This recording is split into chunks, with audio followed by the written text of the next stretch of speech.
மைதா, 1/2 cup cocoa powder, 1 tablespoon baking powder, 1/2 spoon salt போட்டு நல்லா mix பண்ணிக்கலாம்.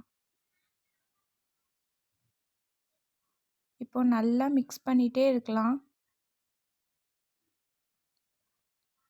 இப்போ கொஞ்சம் கொஞ்சமாக பால் சேர்த்து நல்லா கலரி விட்டுட்டே இருக்கலாம்.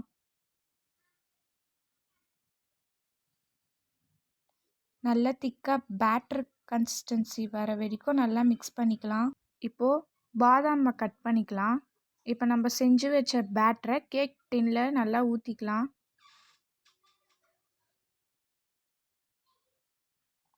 ஈவனாக ஊற்றிட்டு